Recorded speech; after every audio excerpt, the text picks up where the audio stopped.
Blog Talk Radio. Welcome to Institute for Personal Development, where total consciousness is the new frontier. Kriya Yoga is the union of the individual with the divine. Join us as we explore the practices that initiate this process. Well, good morning and welcome to the Voice of Yoga. Let's talk consciousness. I am your hostess, Lisa Winton, and with me is Kenny Toy, also known as Swami Jayananda, founder of Institute for Personal Development, located here in Hampton, New Hampshire. Good morning, Swami. Thank you for being here today. How are you? Good morning. I'm doing well. And you?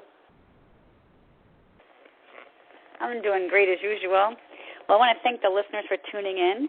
Our topic today on the Voice of Yoga, we'll be discussing the full moon event coming up on June 13th at 12:16 a.m. Our description of our show states that this full moon will be inconjunct Jupiter in Cancer, followed by a void of course period.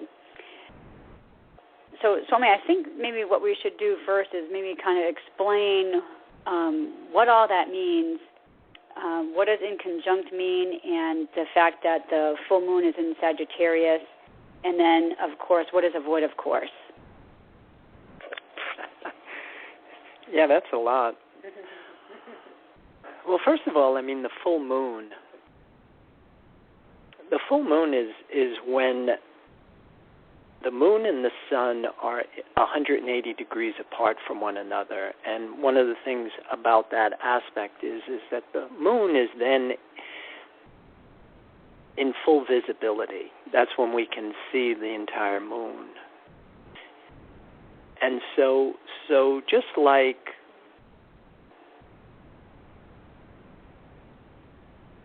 anything, when you have the full view of something, you've got most of the information that would be associated with whatever symbol it is that we're looking at. So the full moon is an opportunity for us in that something that started with what we called the new moon, which was when we didn't see anything at all, when the sun and the moon were on top of one another. And then the phases of the moon that are associated with this stuff would be the first quarter phase that happened where that whatever began on the new moon now starts to break ground and has some sort of visibility. And then when we're in the full moon phase, that's when it's in full view. It's like the seed now has become a flower. And so this particular moon in Sagittarius and sun in Gemini configuration gives us a pretty good view of the mythological representation of mind. Because the two houses that are associated would be the third house and the ninth house. And Gemini, which would be associated with where the sun is placed, is represented by the twins. And we refer to Gemini oftentimes as the lower mind. And the concept of the twins in this case is really associated with, in yoga we call that Ida and Pingala. And it also is represented, I think, by the double helix of DNA and RNA. That there's this kind of pulse, and there are different levels of consciousness. There are different dimensions of our makeup that are associated with these force fields. So the concept of the lower mind is broken down into two parts yogically. That we have, the path of descending prana, which is represented by our physical bodies. and all of the things that can be associated with the physical body would be, come under the heading of things like instincts, appetites, preservation, survival.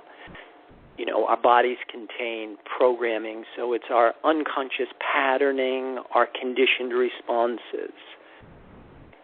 This is the basis of our feeling state, emotions, and the body is the driving force of the entire machine. Now, the other aspect, the other twin, which is the path of ascending prana, Pingala Nadi, that is more represented by the concept of intelligence, and the operations of our mental functions, perception, reason, memory, intuition. And, historically, intelligence is something that makes a human being different than an animal. And, like what we were saying, this is a position that we have to develop and cultivate. And that's a big part of our yoga practice, is the development of these mental functions. And that's why we enlist all of these disciplines and strategies and techniques, is so that we can become, this human that has the capacity to make conscious choices. And so with the moon being in the opposite sign, because Sagittarius is more referred to as what's called the higher mind. Because one of the things about the lower mind, whether it is on an instinctual, primal level or an intelligent level, our rational minds are relatively limited in their functions. The rational mind is the part of the mind that is directly related to our senses. And it can really only do one thing at a time. So say, for example, if you're listening to this show and you're watching something, even though your eyes, have not left what it was that you were looking at, if you're hearing, you're not seeing. And if you're seeing, you're not hearing. So if you're watching something else and you're paying attention to what you're watching, you're not listening to what I'm saying. So our lower mind, the rational mind, is very limited in its functionality in that respect. You can switch back pretty quickly. But we're working with instinct, appetite, preservation, and survival. We're working with, our unconscious patterns, our conditioned responses, and we're also working with our mental functions. And the higher mind, because there are parts of the mind that are doing many things at once.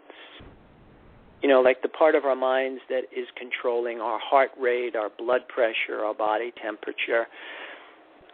And even beyond that sense of perception, there is a part of the mind that is doing everything at once.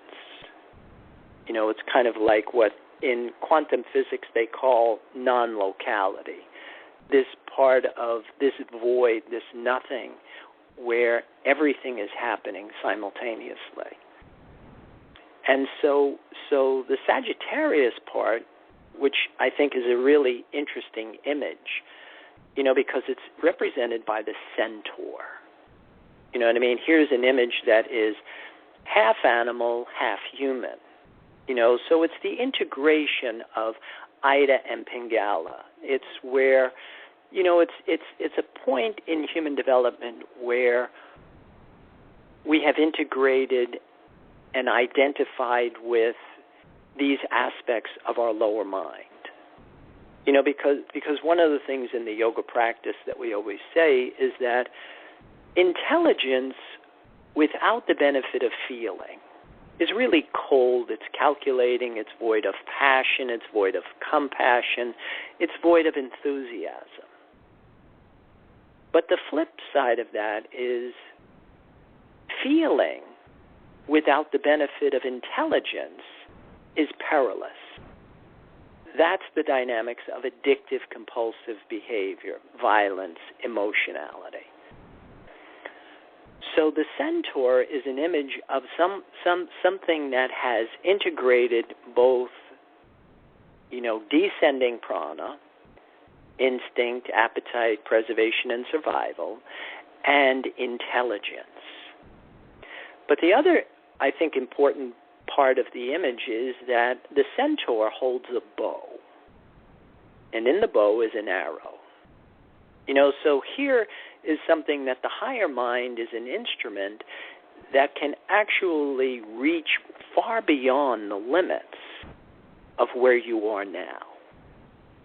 The whole concept of, drawing the bow and releasing the arrow, is represented by the expansion of consciousness, which is a very Jupiter, I want to say,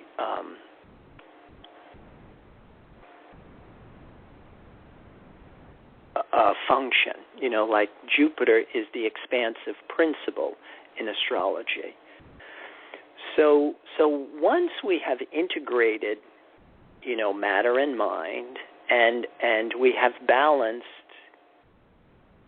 our unconscious awareness with self-conscious awareness, that gives us access to Shushumna, this middle road that they talk about, this part of consciousness that will enable us to transcend the limits of, where we are now, body-bound awareness.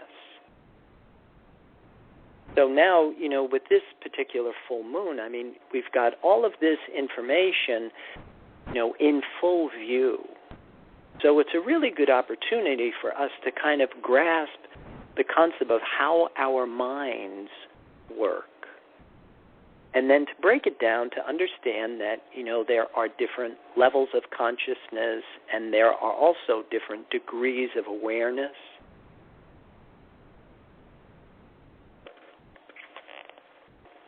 So in our description, we say that this will be a good time to follow up on any new beginnings that originated from the new moon earlier in May, the 28th to be exact.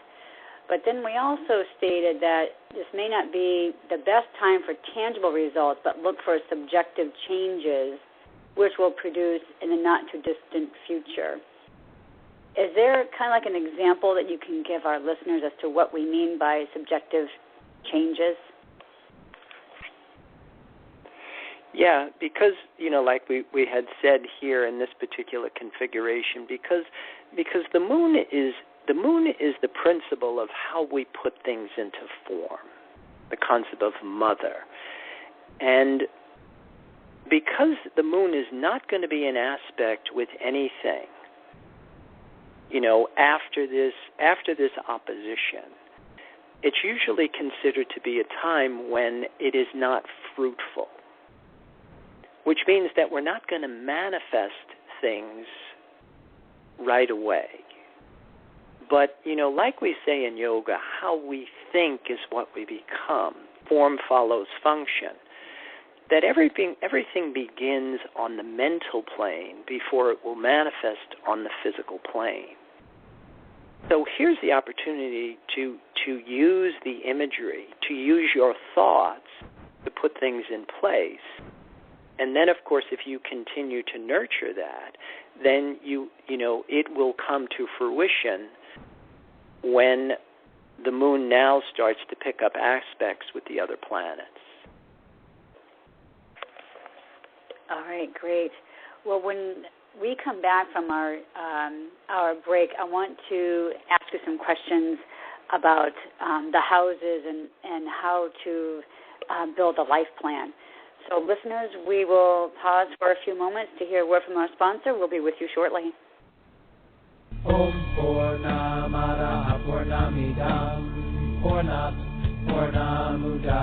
If you are looking for a Samadhi-based experience, IPD Kriya Yoga has the goods. A complete yoga program that includes the practices and the process. Kriya Yoga Theory 1 live classes and videos. Get your arms around the spiritual science of Kriya Yoga. The intention of why we practice is to embody the spirit, the inconjunct. Feel connected to the life force. Kriya Yoga Asana live classes and videos. A cosmically engineered system of exercises to initiate apotheosis. A system of exercises engineered for dining and dancing at the Cosmic Ballroom. Kriya Yoga Series 2 live classes and videos. A practice in open forum designed to facilitate positive growth of consciousness. Get your Labyrinth video. I find the positive side of this is pulls a lot of things together. Kriya Yoga Mantra and Meditation.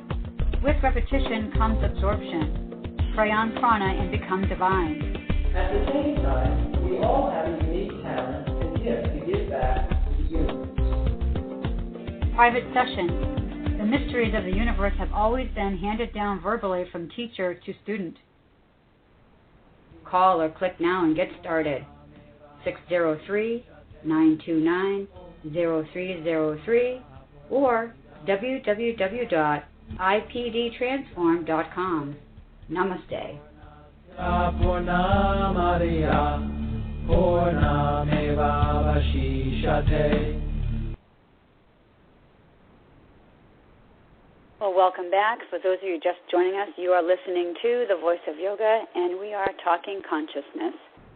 Well, Swami, like I said before our break, if we could start talking about how to build a life plan, it seems that some of the questions and comments that we've received, it seems that people really want to know, well, how do I start building my life plan and working on my reality system?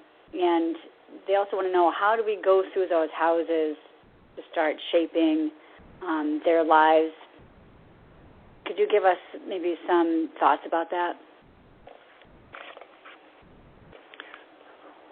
Well, yeah, the whole thing is that, you know, it's kind of like when we talked about the labyrinth, you know, that our chakra system is kind of like a template for how our minds work, and it kind of categorized, you know, different departments in our lives. And the best use of that tool is to format, you know, what it is that you want. Because if you're not asking for what you want, then you're passively waiting for life to come to you. And, you know, you can wait indefinitely, and it may not even ever come. So one of the exercises that I think is really valuable is to go through your chart, to go through each house and create, you know, a visual, to have some form of intention for that department. And when you do that, it's really important that you be very specific in how you ask for what you want. You know, Lily Tomlin, she always has that joke. She says something to the effect that all my life I always dreamed that I would be somebody. Now I wish I had been a little more specific. You know, so here's, you know, what the exercise is really all geared toward is how to be specific. You know, because you go through your first house and, you know, you look at your physical body and, you know, is your body what it is that you want it to be? And then if it isn't, then you create an image that is on the positive side, you know, because you can't, you don't want to use imagery that is of the negative. You know, like you don't want to just say that I want to lose weight. You know, because what you're asking for is weight. And so the way that you work on something like that is you have an image of, you know, what it is that you want to be and create the visual. And then, you know, going through like your second house, your finances, your resources, you know, how much money, you know, would I have if I had as much money as I want? And you can't just say, I want a lot of money. Because a lot of money, $10 could be a lot of money to somebody, but it might not be a lot of money to you. But you asked for a lot of money. And or you might get, something completely different than what it is that you're asking for. So you ask for very specific things. And then again, like we're saying, you go through each house. And if you don't know what the houses are, you can go on your computer and Google it. But the trick is to go through each one, to write down what it is that you want, and then make sure that your images are in the positive form. And then if you didn't listen to the Labyrinth show that we did, you know what I mean, that video might be a good thing that you may want to look at, that you can get from our website, because that will give you an organized way of looking at that department in your life on a regular basis, because that was one of the things that we talk about. A lot of us, we're building our lives left to our own devices, which means we could be preoccupied with certain departments in our lives and not really putting much energy into other aspects. And then, of course, it creates this imbalance or dis-ease. So that's an important tool in being able to affect the balance in your life. But then the exercise of creating visuals is also very helpful. I know I've heard you talk about saying things like if a student, would say something, you would say, well, that's not a good visual. Or, I've heard you say that before, so I know that's very important to be very specific as to what we ask for and how we ask for it. But my next question has to do with not only just starting to work on our life plan, but you also say to work on our reality system. Can you give us a little more insight on that? Yeah, how we perceive life, and also, again, coming back to the balance of everything and, what is real.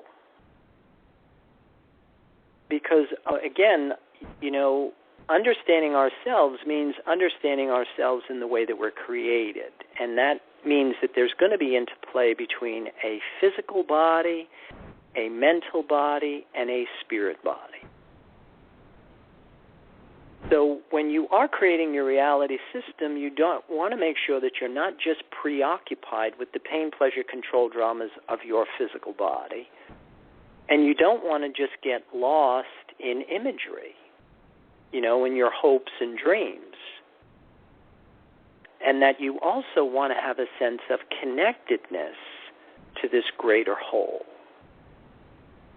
Because that's one of the reasons why our system of yoga is a path of action, it's a path of knowledge, and it's a path of devotion.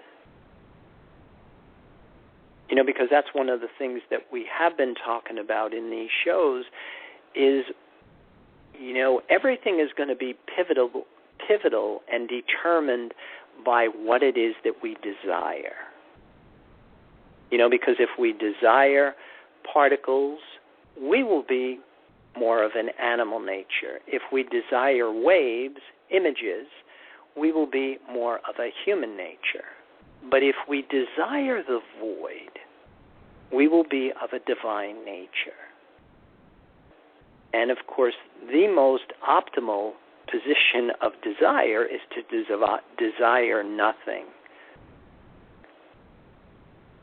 And I always think of like what C.S. Lewis said, something to the effect that if we aim for earth, we get nothing. If we aim for heaven, earth comes with it. It's like we've got these options, we've got these choices, and we also have, these different resources. And if we can identify, and because that's a big part of the yoga practice, is first we have to divide and conquer before we can unite and stand. You know, so what is it that's valuable to me? Second house. You know, am I using what I need to produce the feeling that I'm happy? You know, or am I attached to a, you know, inferior source of sustenance?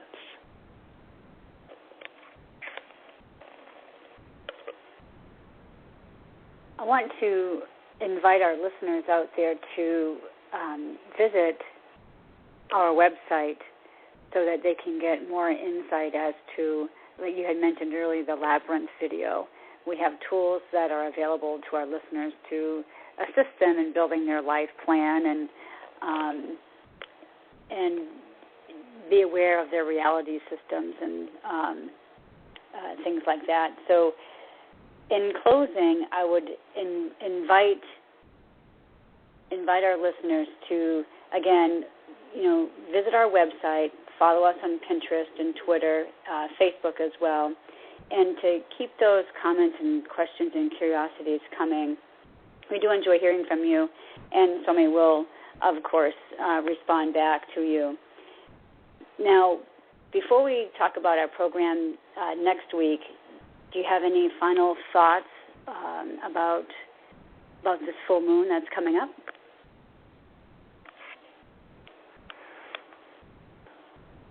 Well, again, you know, I mean, good time for you to make a lot of, you know, subjective changes, changing in how we're thinking and how we're feeling about, you know, our reality system. And then the other thing is it's a really good time for us to format, you know, our aspirations. You know, this whole thing of what we talked about, you know, dharma, duty, my responsibility. Who am I? What's my unique talent? What would my life look like if I was doing exactly what I want to be doing? And then what's my dharma? What's my duty? The universe gives us life, but it's expecting us to give back on some level. You know, so again, you know, having this sense of collective purpose lends a tremendous amount of meaning to an incarnation. It's very productive of energy, which is a very different thing than if I am preoccupied with my own pain, pleasure, control dramas, if it's just about me. And that's part of, you know, what we learn, you know, with this, you know, accessing the higher mind. You know, my sense of connectedness to a greater whole. You know, my sense of responsibility. And what it does is it kind of gets me out of, you know, that limited perspective of seeing myself as separate. You know, that I'm it's part of something bigger.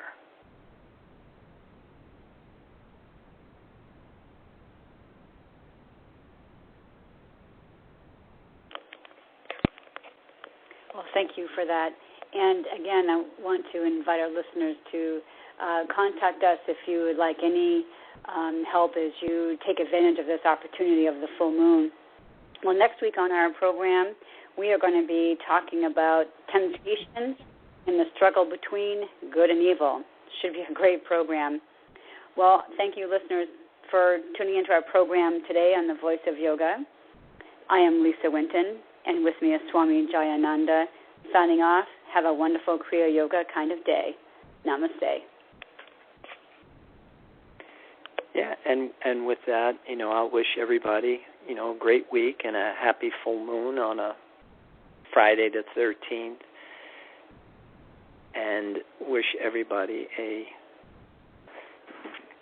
Kriya Yoga kind of day. Namaste.